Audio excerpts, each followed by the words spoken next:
সস্ত্রীক সাধন ও আত্মার মিলন। বৈকালবেলা একজন স্কুলের শিক্ষক আসিলেন। একসময় ইনি ভয়ঙ্কর একজন তার্কিক ছিলেন। সম্প্রতি কিছু পরিবর্তন লক্ষিত হইতেছে।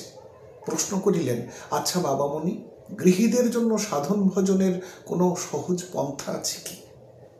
বাবামণি উত্তরে বললেন, আছে বই কি। শিক্ষক তখন আবার বললেন, কি বলুন?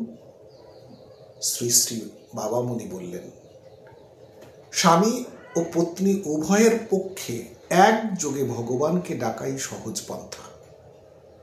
সাধু সন্ন্যাসীদের মধ্যেও দেখা যায় যে একা একা সাধন করতে অস্পৃহা এলে তারা গুরু ভাই সহধর্মী জুটিয়ে নিয়ে একযোগে সাধন ভজন করে খুব সহজে সফলতা লাভ করে। গৃহীদের পক্ষেও সেই পথটি অবলম্বন করতে হয়।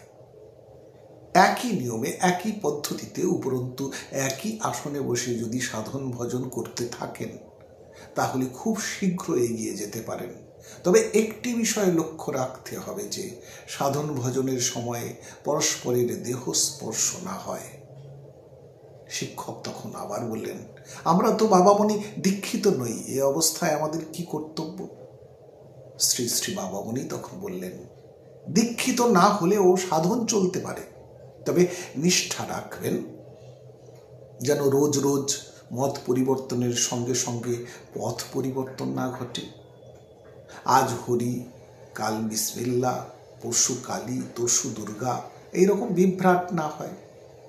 সব নামই একই নাম, কিন্তু নিষ্ঠা রাখতে হবে নির্দিষ্ট একটিতে এবং স্বামী স্ত্রী দুজনেই ওই একটি নাম ধরেই সাধন করবেন।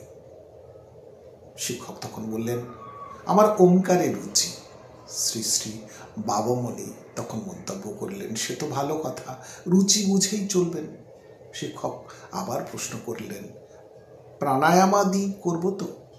শ্রী শ্রী বাবামণি তখন আবার বললেন, না, যারা নিজে নিজে সাধন পথ বের করে নিয়ে চলতে চান, প্রাণায়াম করতে গেলে তাদের অনেক সময় ভীষণ ক্ষতি হতে পারে। নাম সাধনের দিকেই 16 আনা মনটা দিন, এর ফলে প্রাণায়ামের কাজ স্বাভাবিকভাবেই হতে থাকবে। যখন গুরু পাবেন, প্রাণায়াম করবেন তখন। শিক্ষক তখন আবার জানতে চাইলেন, নাম জপের সময় মন রাখবো কোথায়?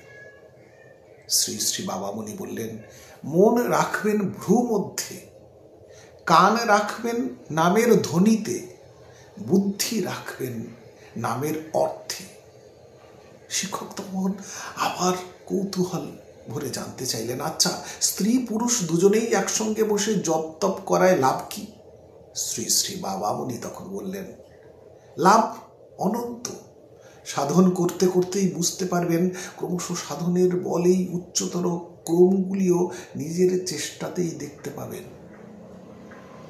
দুটি মন যখন যোজন পথ দূরে থেকেও একটি তত্ত্বেরই ধ্যান করতে থাকে, তখন তাদের অজ্ঞাতসারেই উভয় মনের মধ্যে একটা প্রীতির আকর্ষণ সৃষ্টি হয়। কিন্তু স্থানের দূরত্ব যখন না থাকে, তখন এই প্রীতি ও মনোমিলন অত্যন্ত গভীর হয় এবং সহজে সঞ্জাত হয়। এইভাবে সাধন করতে করতে আত্মার প্রতি আত্মার আকর্ষণ বেড়ে যায় এবং দেহের প্রতি দেহের আকর্ষণ কমে যায়, অর্থাৎ কামুকতার মূলোচ্ছেদ হয়। দেহের প্রতি দেহের যে লালসা, সেটা আত্মার লালসা দ্বারা বিনষ্ট হয়। আত্মায় আত্মায় মিলন হলে দেহের মিলনটার জন্য বুভুক্ষা থাকে না। শিক্ষক তখন আবার বললেন, দুজন মুখোমুখি বসলেই কি আত্মায় আত্মায় মিলন হয়? শ্রী শ্রী বাবামণি তখন মন্তব্য করলেন, শুধু বসে থাকলেই হবে কেন? নাম জপ করতে হয়। নাম জপের প্রণালী যত স্থূল হবে, আত্মার মিলন তত স্থূল হবে। প্রণালী যত সূক্ষ্ম হবে, মিলন তত সূক্ষ্ম হবে। শিক্ষক তখন আবার বললেন, আর একদিন আপনি বলেছিলেন, একজন আর একজনের ভ্রু মধ্যে তাকিয়ে নাম জপ করলে আত্মায় আত্মায় মিলন হয়, তা কি রূপে হয়? বাবামণি তখন বললেন, যুক্তি দিয়ে কি অনুভূতির ব্যাপার বোঝানো যায়? কাজ করে দেখুন, সবই বুঝতে পারবেন। ভ্রু মধ্যে দৃষ্টি দিয়ে আত্মায় আত্মায় মিলন হয় বটে, কিন্তু সেটা দৈহিক মিলনের চেয়ে সূক্ষ্ম হলেও আত্মিক দিকে খুব সূক্ষ্ম মিলন হয়।